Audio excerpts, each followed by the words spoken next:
취선당 하면 떠오르는 이가 있는데요. 장희빈이 머무른 곳이 취선당이었습니다. 장희빈이 한때는 왕비의 자리에 올랐고요. 그런데 희빈으로 다시 강등되고 인현왕후가 복이 되었죠.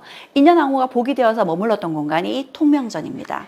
장희빈은 그 인현왕후를 죽게 하려고 주술을 썼다고 하죠. 실제로 이 통명전 바닥에 주술을 하기 위한 흉물들을 묻어뒀었다고 합니다. 결국 그 일이 발각이 되면서 인현왕후가 죽고 난 이후 장희빈 역시도 사약을 받게 됐죠. 그 사건이 있고 난 이후 숙종은 후궁은 앞으로 왕이 될 수 없도록 국법으로 정하여라 하고 명을 내렸다고 합니다. 이번에는 창경궁입니다.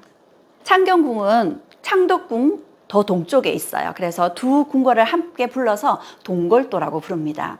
동궐도는 우리 국보로 지정이 되어 있는데요. 이 동궐도의 모습을 보면 마치 헬기를 띄워서 위에서 본 것 같은, 혹은 요즘처럼 드론을 띄워서 위에서 촬영을 한 것 같죠. 그런데 그 당시에 그게 가능했을까요? 그렇지 않았을 거잖아요. 그런데도 마치 하늘 위에 사진을 찍어 놓은 것처럼 정확하게 동궐도를 그렸다고 합니다.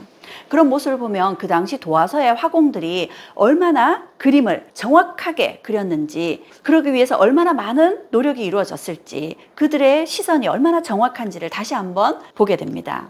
창경궁의 모습입니다. 창경궁은 조선의 왕을 위해서 만들어둔 궁궐이 아닙니다. 그러다 보니까 궁궐의 규모가 조금 작다고 볼 수 있고요. 숲이라든지 자연의 모습을 그대로 함께 두고 있습니다. 조금 더 자세히 보면 여기가 창경궁의 대표 문인 홍화문입니다. 그런데 문이 동쪽으로 나 있어요. 다른 문은 왕의 시선으로 남쪽을 향해 문을 두는데 여기는 동쪽입니다. 왜냐하면 여기는 왕을 위해서 지은 궁궐이 아니기 때문이죠. 그리고 남쪽으로 문을 두려고 하니 남쪽에는 종묘가 있고, 서쪽으로 문을 두려고 하니 서쪽에는 창덕궁이 있거든요. 그래서 어쩔 수 없이 동쪽으로 문을 낸 거기도 합니다. 그렇다면 이 궁궐은 왕이 아니라 누구를 위해서 지은 궁궐일까요? 이 궁궐은 성종 때 지어진 궁궐입니다. 성종은 왕실에서 모셔야 되는 어른들이 좀 많았어요. 할머니였던 정의왕후, 세조의 왕비였습니다. 그리고 자신의 어머니 소혜왕후, 흔히 인수대비라고 불리는 자신의 친어머니, 죽은 예종의 왕비였던 인선왕후까지 3명의 대비를 모셔야 됐기 때문에 이 대비전을 이곳에 만들어두면서 새 대비분들이 편안하게 쉬실 수 있도록 마련해둔 궁궐이었습니다. 그러니 어떻게 보면 백성들 앞에서 효를 실천해 보였던 궁궐이기도 하죠. 그런데 이 궁궐은 출입문이 홍화문, 명정문 지나고 나면 바로 명정전이라는 정전을 만나게 됩니다. 왕이 머무는 근정전에는 문을 3개를 통과해야 왕을 만나러 갈 수 있거든요. 그만큼 왕은 아주 특별한 분이고 아주 위험 있는 분이라는 뜻에서 문을 3개를 통과해야 되는데 여기는 2개만 통과하면 됩니다. 왜냐하면 왕을 위한 곳이 아니니까요. 이렇게 문을 2개를 통과하게 되면 명정전을 만나게 되고요. 대표적인 문이 홍화문입니다. 이 홍화문은 영조 임금님이 이 홍화문 앞에 직접 나타나서 백성들과 정치를 논하고 백성들의 목소리를 들으려 했던 공간이기도 합니다. 영조 임금은 내가 왕이 된 지 여러 해가 되었는데도 덕이 백성들에게 미친 것이 없는지라 궐문에 나아가서 백성들을 위로해 주려 한다 하고 친히 궐문에서 백성들을 만났다고 합니다. 영조 임금이 누군가요? 영조 임금의 어머니가 숙빈 최씨, 궁궐의 무수리 출신입니다. 궁궐의 물수리는 궁녀들의 뒤치다거리를 해주는 천민이거든요.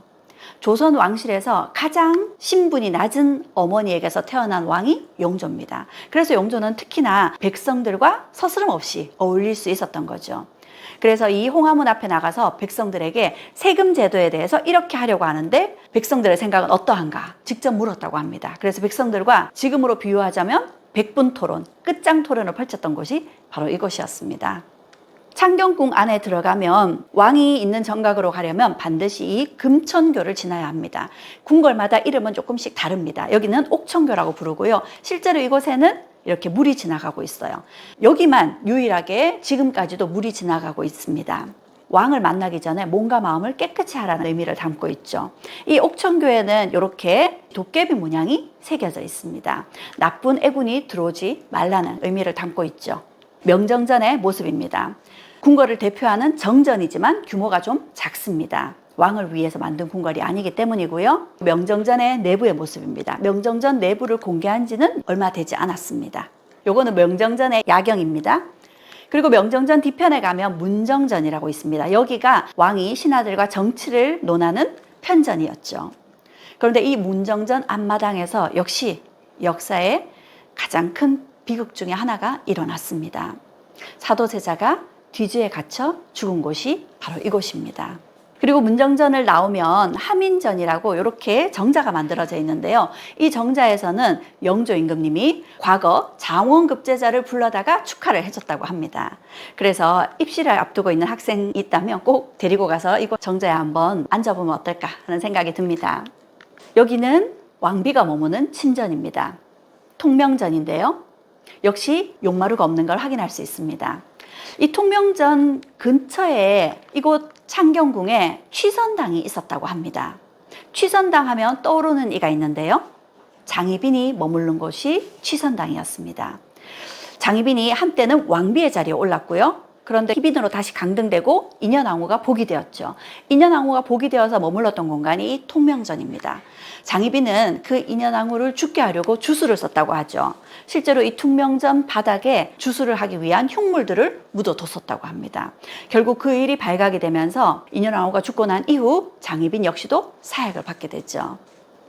그 사건이 있고 난 이후 숙종은 후궁은 앞으로 왕이 될 수 없도록 국법으로 정하여라 하고 명을 내렸다고 합니다. 통명전에서 조금 옆으로 이동을 해가게 되면 경춘전이라는 곳을 만날 수 있는데 이곳에서 사도세자가 꿈을 꿨다고 합니다. 용이 여의주를 품고 경춘전으로 들어오는 꿈을 꿨다고 하죠. 그 꿈을 꾸고 낳은 아이가 정조였습니다.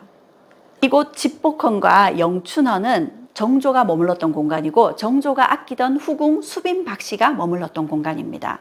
정조는 한평생 두 여인을 사랑했다고 하거든요. 정조가 가장 사랑한 여인은 얼마 전 많은 사랑을 받았던 옷소매 붉은 끝동이라는 사극에서 나왔던 의빈성씨 성덕임이 정조가 가장 사랑했던 여인이었습니다.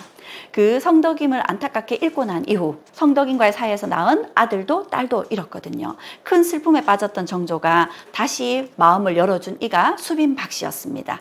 그 수빈박씨가 정조의 아들을 낳았고 그 아들이 순조가 되거든요. 정조의 총애를 받았던 수빈박씨가 집복헌에, 영춘헌에는 정조가 이곳에서 진무를 보았다고 합니다. 여기는 창경궁의 아름다운 연못 춘당지의 모습입니다. 사진을 찍으면 아주 잘 나온다고 하거든요. 춘당지의 가을 모습입니다. 이렇게 창경궁을 같이 만나봤고요. 이번에는 경궁입니다.